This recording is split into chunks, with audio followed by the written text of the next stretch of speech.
Assalamualaikum warahmatullahi wabarakatuh. Waalaikumsalam warahmatullahi Waalaikumsalam warahmatullahi. Selamat malam, salam sejahtera untuk kita semua. Kami dari kelompok 1, mata kuliah Manajemen Keuangan, kelas AP 1923. Perkenalkan, saya Amelia Indriati sebagai moderator dan penyampaian materi pertama dalam presentasi, dan bersama kedua rekan saya, yaitu Saya Rima Astuti.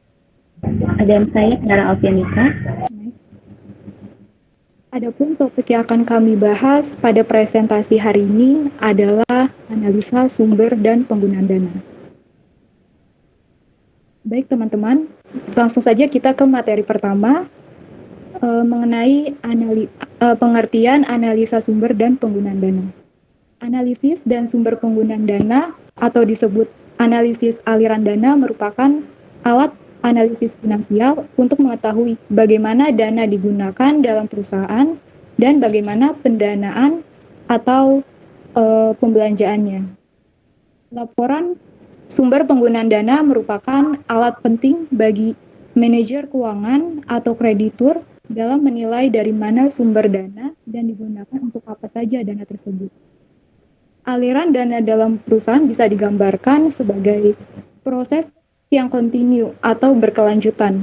Untuk setiap penggunaan dana harus ada sumbernya dalam arti luas, aktiva yang dimiliki perusahaan menunjukkan penggunaan bersih dari dana, sedangkan hutang-hutang dan modal sendiri mencerminkan sumber dananya. Next.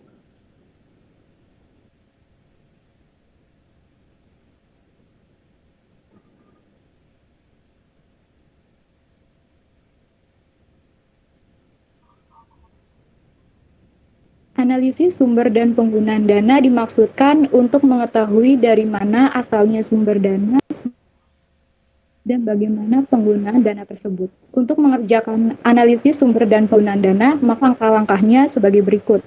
Yang pertama, menggunakan atau berdasarkan data dari dua neraca.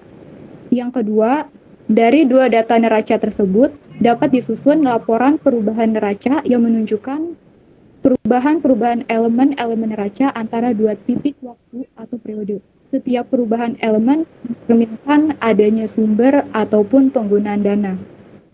Dan yang ketiga, berdasarkan laporan perubahan neraca dan dibantu laporan laba ditahan atau rugi laba, kemudian dapat disusun laporan sumber dan penggunaan dana.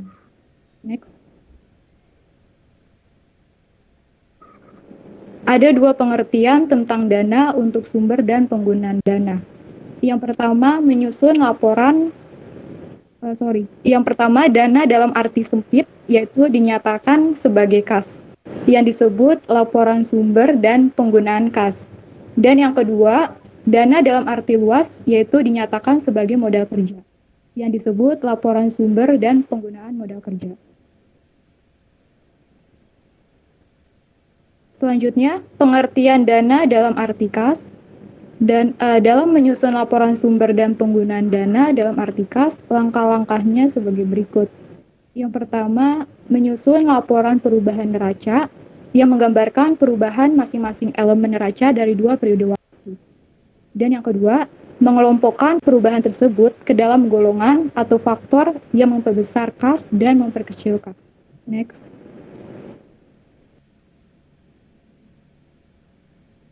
Selanjutnya, faktor yang memperbesar dan atau menaikkan kas sumber dana bagi perusahaan.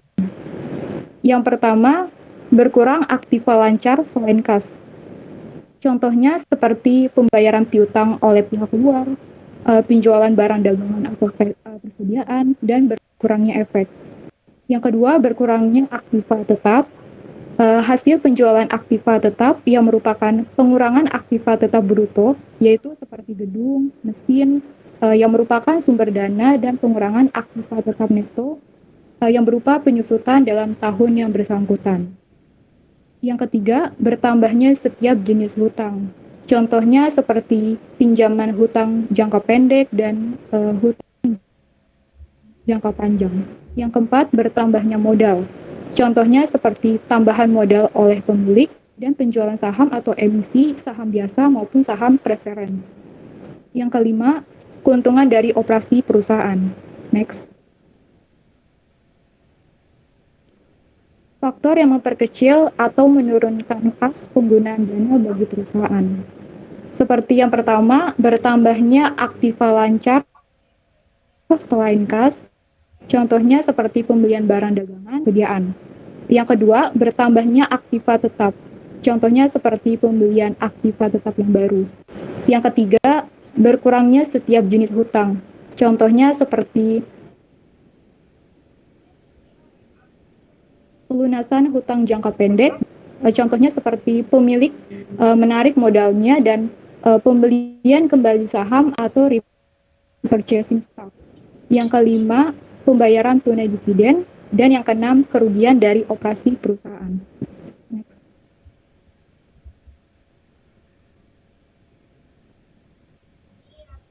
Baik, penyampaian materi selanjutnya saya persilahkan kepada Rima Astuti. Baiklah, saya akan melanjutkan presentasi dari rekan saya. Selanjutnya tentang menyusun laporan sumber dan penggunaan kas. Yang pertama, menyusun laporan perubahan modal kerja. Yang kedua, mengelompokkan perubahan dalam unsur non-current account ke dalam golongan yang memperbesar modal kerja dan golongan yang memperkecil modal kerja. Yang ketiga, mengelompokkan elemen dalam laporan laba ditahan ke dalam goal yang memperbesar modal kerja dan yang memperkecil modal kerja. Yang keempat, mengadakan konsolidasi dari informasi tersebut ke dalam laporan sumber dan penggunaan modal kerja. Selanjutnya, menyusun laporan perubahan neraca. Dan bisa dilihat sendiri di samping ada sebuah tabel yang merupakan contoh dari laporan perubahan neraca pada tanggal 31 Desember 1999 sampai dengan 31 Desember tahun 2000 atau dalam jutaan rupiah. Yang diketahui di dalam laporan laba ditahan selama tahun 2000 mendapatkan laba sesudah pajak sebesar 1.500.000 dan dibayarkan sebagai cash dividend sebesar 700 juta. Selanjutnya, membuat laporan sumber dan penggunaan dana kas. Dan bisa dilihat sendiri di samping ada sebuah tabel yang merupakan contoh dari sumber dana dan penggunaan dana. Laporan perubahan neraca tanggal 31 Desember 1999 sampai dengan 31 Desember tahun 2000 atau dalam jutaan rupiah. Berikutnya, cara menilai laporan sumber dan penggunaan kas. Dari laporan tersebut terlihat bahwa penggunaan dana atau kas yang besar adalah untuk penambahan mesin dan tanah serta pembayaran cash dividend. Hal ini mengindikasikan perusahaan telah mengadakan perluasan usahanya yaitu dengan membeli mesin dan persiapan ekspansi lebih lanjut dengan membeli tanah. Keuntungan yang diperoleh 1.500.000 dan dibayarkan untuk cash dividen sebesar 700 juta, sehingga sisanya 800 juta sebagai modal sendiri. Kemudian perusahaan membeli tanah 1.400.000 yang sumbernya didanai berasal dari modal sendiri. 800 juta berarti kekurangan dana 600 juta. Kekurangannya 600 juta tersebut ditutup atau diambil dari hutang jangka panjang 1.500.000, sehingga sisa HJP 900 juta ditambah penyusutan 500 juta menjadi 1.400.000. Dan 1.400.000 tersebut untuk membeli mesin 1 juta dan sisanya 400 juta mungkin untuk kepentingan kegiatan perusahaan yang produktif atau menambah barang dagangan dan lain sebagainya. Selanjutnya, pengertian dana sebagai modal kerja. Analisis sumber dan penggunaan dana dalam arti modal kerja dilakukan tidak mencantumkan atau memasukkan perkiraan lancar atau current account, yaitu elemen aktiva lancar dan hutang lancar. Analisis dilakukan hanya terhadap komponen non-current account yang meliputi elemen aktiva tetap, hutang jangka panjang, dan modal sendiri. Pengertian dalam modal kerja, dalam analisis ini modal kerja bersih sama dengan jumlah aktiva lancar dikurang jumlah hutang lancar. Sebagai contoh, pembelian barang dagangan atau persediaan yang dilakukan dengan cara kredit akan menimbulkan pertambahnya nilai persediaan misal 300 atau aktiva lancar bertambah di satu sisi, sedangkan di sisi lainnya bertambah hutang dagang juga 300 atau hutang lancar bertambah.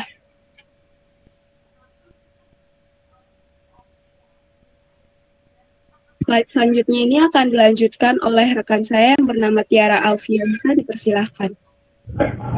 Baik, saya akan melanjutkan presentasi dari rekan saya. Untuk materi selanjutnya adalah faktor yang memperbesar atau menaikkan modal kerja. Yang pertama, berkurang aktifat tetap karena penjualan atau disisihkan dalam yang bersangkutan. Lalu yang kedua, bertambahnya hutang jangka panjang. Yang ketiga, bertambahnya modal sendiri. Lalu yang terakhir, laba operasi perusahaan. Next.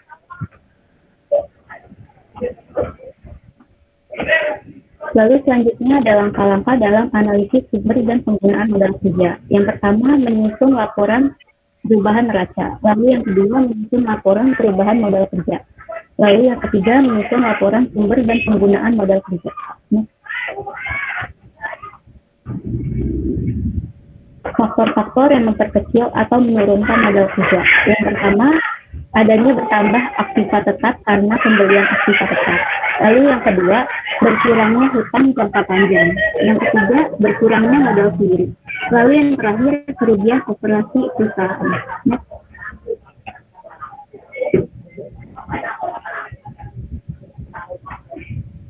Ya, slide selanjutnya kita bisa lihat contoh dari laporan perubahan modal kerja pada 31 Desember 1999 sampai 31 Desember tahun 2000 dalam jutaan rupiah. Next. Lalu materi selanjutnya kita juga bisa lihat contoh dari membuat laporan sumber dan penggunaan modal kerja, laporan perubahan modal kerja pada 31 Desember 1999 sampai 31 Desember 2000 dalam jutaan rupiah.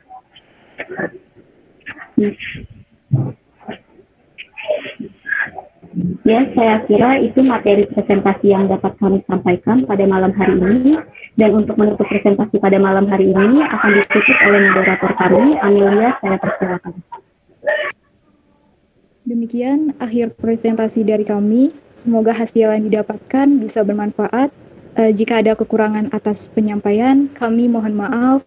Terima kasih atas perhatiannya. Assalamualaikum warahmatullahi wabarakatuh. Waalaikumsalam.